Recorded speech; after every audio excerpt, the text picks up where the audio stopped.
Welcome to this explainer. If you've been feeling just entirely overwhelmed by life lately, I want you to know right up front, you are absolutely not alone. Today, we're going to take a breath together. We're going to slow down and really engage in a meditative reflection on finding inner peace, especially when we're hit with sudden, crushing loss. We'll be looking at the story of Prophet Ayyub, peace be upon him. And we're not just looking at it as some dusty piece of history.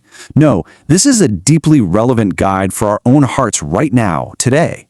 The insights we're about to cover, they're designed to help you navigate whatever storms you might be facing. Okay, let's dive into this. It's a pretty heavy question, isn't it? When sudden trials just completely upend our lives, when we lose our health, our wealth, our sense of security, or honestly, even just our daily peace of mind, how do we actually react? Do we turn inward with humility, or do we allow despair to entirely overcome us? It is so incredibly easy to feel literally paralyzed when the ground just shifts right beneath our feet. Modern life moves so unbelievably fast, and when a crisis hits, that speed can kind of make the despair feel even heavier. The life of Prophet Ayyub forces us to confront this exact reality head-on. So to understand how to answer that question, we really need to trace his path. Ayyub's life wasn't just this static, unending period of suffering. It was a chronological journey. It started in step 1, a state of immense, incredible blessings. Then it moved into step 2, which was a period of unimaginably severe trials. But crucially, it culminated in step 3, profound divine restoration. I absolutely love tracing this out because it reminds us of a fundamental truth when we're suffering. A trial is just one phase of the timeline. It is not the end of the story. No matter how deep the darkness gets in step 2, step 3, relief, is always near. Let's put this into context for our lives today. When we compare Ayyub's ancient trials with our contemporary challenges of faith, we see this really fascinating parallel. Back then, Ayyub faced the literal, severe loss of his worldly possessions and his physical health. Today, while we might face physical and financial losses too, our battles are so often fought against a very modern kind of despair. Feeling chronically overwhelmed by adversity, by stress, and just the sheer noise of the modern world. The historical significance of Ayyub's patience is absolutely vital for modern believers, because the core emotional response required, it's exactly the same. The ancient trial essentially provides a modern blueprint for survival. And that blueprint really centers on one single word: patience. But wait, patience is not merely enduring hardship. It's not just clenching your teeth, holding your breath, and waiting for the storm to blow over. According to the text, it's doing so with gratitude. It's maintaining a heart deeply connected to Allah, subhanahu wa ta'ala, and fully trusting His wisdom. This reframes everything.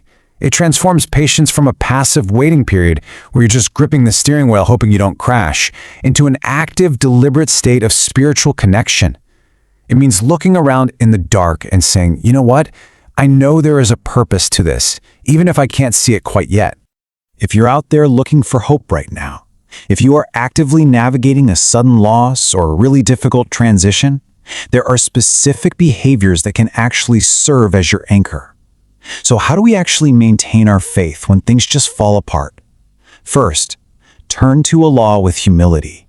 Just acknowledge that we don't have all the answers and that we desperately need help. Second, remain steadfast. Hold your ground morally and spiritually, keeping up with your basic duties even when it's incredibly hard. And third, fundamentally, do not allow despair to take root in your heart. The source reminds us that trials are a part of life, designed to test our faith and bring us closer, not to push us into the abyss. But here's the thing, Ayyub didn't navigate this darkness entirely alone. When literally everyone else abandoned them, Prophet Ayyub's wife demonstrated the most remarkable loyalty. The text specifically highlights that she made immense personal sacrifices, going so far as selling her own braids just to provide for them. Wow, it's a staggering, beautiful image of devotion, isn't it? Giving up actual parts of herself to sustain her husband when the whole entire world had basically turned its back on them. And this brilliantly illustrates the foundation of true partnership. It serves as a totally timeless guide for marital support during major life crises. How do couples actually survive when the absolute worst happens? By mirroring this historical bond, maintaining unwavering mutual support, relying entirely on Allah rather than just depending on each other's limited human strength, and remaining steadfast together as a unified team. Their relationship wasn't just some romance, it was a deeply shared path of faith. They leaned on each other, and together they leaned on their Creator. Now, as we move forward in the timeline, from the deepest depths of the trial to the period of restoration, we encounter a truly vivid and surprising detail from the narrations. During Prophet Ayyub's recovery, when his health and his blessings were actively being restored, Allah sent a swarm of locusts. But wait, not just any locusts, these were made of solid gold. And as the text notes, Prophet Ayyub eagerly collected them. It's such a stunning example of how divine restoration doesn't just return what was lost, it often comes in delightfully unexpected, overflowing ways. Relief doesn't always look the way we expect it to, for sure. Now, what's really interesting about this slide is his response when he was actually asked why he was collecting these golden locusts when his wealth had already been restored to him.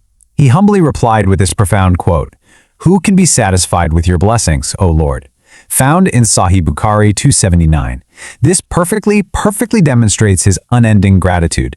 Even after enduring such catastrophic loss and pain, his heart remained open, joyful, and just so eager for the blessings of his Creator. His suffering didn't make him bitter or cynical. Actually, it made him profoundly, beautifully grateful. So, how do we apply this incredible mindset to our own lives? Let's make this highly practical. We can structure the core lessons from the text into a super simple morning routine checklist.